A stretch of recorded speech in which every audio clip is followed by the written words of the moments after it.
First, a Chinese-American 9-time champion crafted top-tier Chinese kitchen knives that took the internet by storm. Later, the Forged in Fire competition rode the wave, sparking a kitchen knife frenzy that swept the arena. Unlike usual, right at the start of the episode, the host dressed up as a butcher, held a kitchen knife in hand, and immediately announced the competition rules. Contestants must forge a unique kitchen knife, using the iron hooks in front of them. Within 3 hours, the total length should be between 20 to 25 centimeters, the blade length no less than 9 centimeters, the width no less than 3 centimeters, and there must be a multifunctional round hole at the top of the blade tip. As the host brought his knife down, the competition officially began. Doug was the first to step up. After selecting his hooks, he immediately started cutting, removing the sharp hook tips, and keeping only the cylindrical roots as forging material. After heat treating the 3 cylindrical steel pieces, he instantly switched to cold water quenching mode, pushing the speed to the limit, never considering the risk of the steel billet cracking under the pressure of thermal expansion and contraction. Even more impressive than Doug was DJ. He picked 4 iron hooks in one go, did a quick preliminary treatment, and then began heat treating the steel. Once the steel was heated, he first used a power hammer to lengthen the billet, then swung his hammer to widen and forge the billet, refining the details of the blade blank meticulously. On the other side, after forging 2 pieces of steel, Clea immediately started heating and forging them. Due to being too hasty, the billet did not match the standard dimensions. He had no choice but to reforge the iron hooks and then fuse them together. It was not until an hour later that Clea obtained dimensionally compliant billets again and continued with the next step of stamping. Unlike the previous 3, Justin abandoned cylindrical steel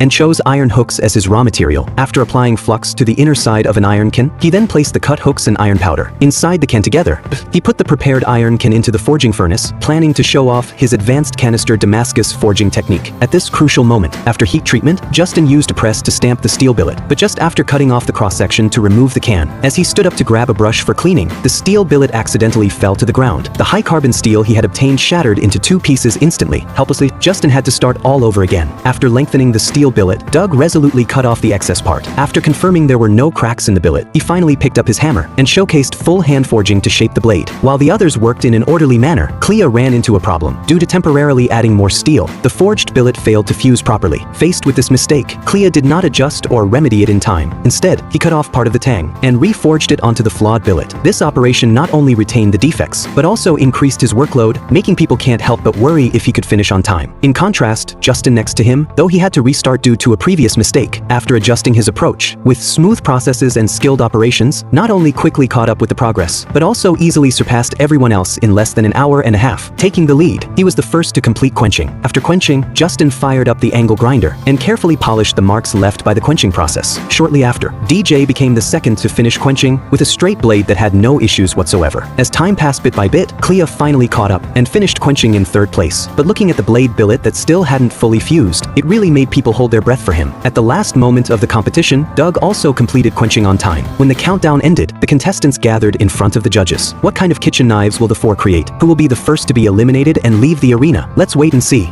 When it comes to the difficult-to-forge steel materials in Forged in Fire, the Devil Steel Cable is definitely on the list. It not only causes many contestants to fail frequently, even the judges who conduct the strength tests have suffered a lot from it. To test the strength of the 4 new contestants, less than 5 minutes into the opening, the program team directly brought out the Devil Steel Cable. They required the contestants to use the steel cable as raw material within 3 hours to forge a distinctive short blade. The tang should adopt a through-core design, and the length should be kept between 22 and 30 centimeters. With an order from the host, the 4 contestants quickly got to work. Since the steel cable is prone to fall apart during forging, to prevent the steel cable from splitting into pieces during forging, Todd gave up direct forging. He first disassembled the steel cable into several small steel rods. After welding the ends of the steel cable together, he then threw the steel into the furnace. When the red-hot steel billet was taken out of the furnace, he sprinkled borax on it. He used a hand hammer to forge the steel billet forcefully. After fusing the steel billet with a hydraulic press, his next plan was to forge a practical paring knife. Similar to Todd's idea of disassembling, Sam also took the steel cable apart into several small steel rods. However, he was more careful than Todd. He also polished the disassembled steel rods. After confirming that the steel impurities had been successfully removed, Sam put the small steel rods into the furnace. His idea was to forge a straight blade with a narrow belly. After welding the red-hot steel rods, the next step was to cut and fuse the steel. Different from the first 2 contestants' way of disassembling the steel, DJ chose a more hardcore forging plan. Without any extra processing steps, he put the steel cable directly into the furnace to heat it. Although the roaring flames could remove the impurities inside inside the steel cable. The next moment, without any welding, he directly twisted and fused the red-hot steel cable. This method left all the judges stunned, since he did not weld the steel cable and directly forged and pressed the steel cable. DJ's steel completely fell apart during forging. Faced with this sudden failure, although he felt a little helpless, he could only pick out the parts that could barely be used and weld and heat them again. But even so, the red-hot steel still deformed. Seeing that he sprinkled a lot of flux, the steel still failed to fuse successfully. Instead, it became a mess. He had to rethink the method to remedy it as soon as possible. On the other side, Derek also chose to process the steel cable directly. Unlike DJ, before putting the steel cable into the furnace, he first welded the ends of the steel cable together. After getting the red-hot steel cable,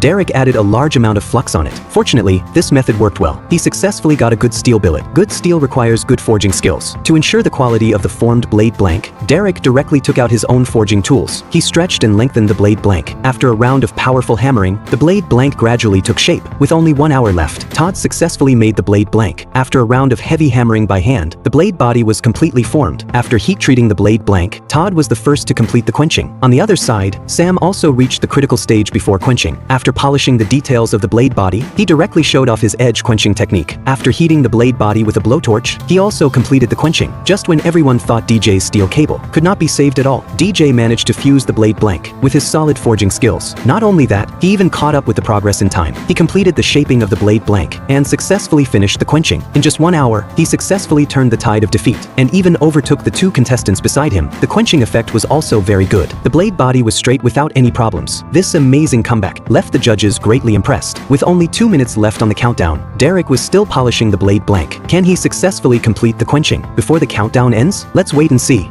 This is the most flashy masterpiece in Forged in Fire, the Iron Blood Battle Axe. Its sharpness is maxed out. It easily passes the strength test, but who would have thought such a cool and sharp weapon was the result of a top contestant's hardcore forging in just 15 minutes. To hold a duel among forging masters, the program team deliberately raised the difficulty. Devil steel cables, ball bearings, lawnmower blades, all kinds of hard-to-forge steels were brought out. The contestants were required to use these steels within 3 hours to forge a distinctive short blade. The blade length should be no less than 23 centimeters. The total length of the blade should not exceed 41 centimeters. After the competition started, the contestants stepped forward one after another. They picked the steel materials they wanted. Trenton took the lead. He picked a bearing column for himself. He planned to forge a hunting knife with a drop point tip. First, he controlled the temperature. He heated the hard-to-forge cylindrical steel. Then he used a power hammer to fuse the red-hot steel billet. After finishing the preliminary preparation, Trenton directly picked up his hand hammer. He started forging the blade shape. Thanks to his rich experience, while others were still processing the steel, Trenton had already successfully forged the blade shape. This forging speed surprised all the judges. On the other side,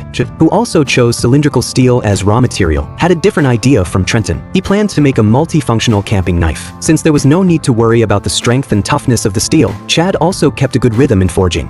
He also forged the blade shape easily, but eagerness often leads to mistakes. The blade shape he forged was too short. It did not meet the competition requirements. Looking at Chad's confident look, the judge had to step forward to remind him in person. He got a warning from the judge before the competition ended. In desperation, Chad had to pick up his hand hammer and forge again. He tried his best to lengthen the blade blank. Different from the previous 2 contestants' material choices, Chris considered the time limit. He decisively chose a file as the raw material. After all, this kind of steel was relatively easy to forge and shape. Finally, if there were no mistakes, he could finish it within the specified time. Chris first heated the file blade. Then he directly started the hand hammer forging mode. Since the file blade was not easy to control, accidentally, Chris's finger was scratched, but he didn't care at all. After simple hemostasis treatment, he turned around and continued the unfinished forging. He manually sprinkled water to control the temperature of the blade blank. Coupled with the pure manual forging mode, the whole process was perfect. The details of the blade body were also adjusted quite well. As an experienced forging veteran, Grant chose a crowbar as the raw material. He decided to forge a Bowie knife. Although the initial steel processing was a bit strenuous, his practical skills were there. In a short time, he quickly started forging the blade shape, but maybe it was because he was getting older, his physical strength decreased. He only hit a few times with the hand hammer. Grant couldn't hold on anymore. His hands also started to shake. He had to leave the field temporarily. Thinking about the unfinished competition, Grant rested for a while. Then he returned to the competition field immediately. Before they knew it, only half an hour was left. The contestants had all finished making the blade shape. They turned to polish and adjust the details of the blade body. Trenton continued to take the lead. After accelerating the heat treatment, he successfully completed the quenching first. But unexpectedly, in the next moment, black spots appeared on his blade body, and a crack also appeared at the tail of the blade. With only 15 minutes left in the competition, just when everyone thought he would submit the short blade with such flaws, Trenton had a new idea. He randomly took a piece of scrap steel plate. After simple cutting, he directly used a hand hammer to remove the excess part. Then he quickly heated the steel. Then he used a power hammer to forge, to lengthen and stretch the blade body. At the same time, the other 3 contestants also completed the quenching one after another, but soon Chad found a crack also appeared on his blade edge. After some consideration, Chad resolutely decided to forge again. Can the 2 contestants who chose to forge again successfully finish making the short blade before the countdown ends? What kind of works will the contestants bring? Let's wait and see.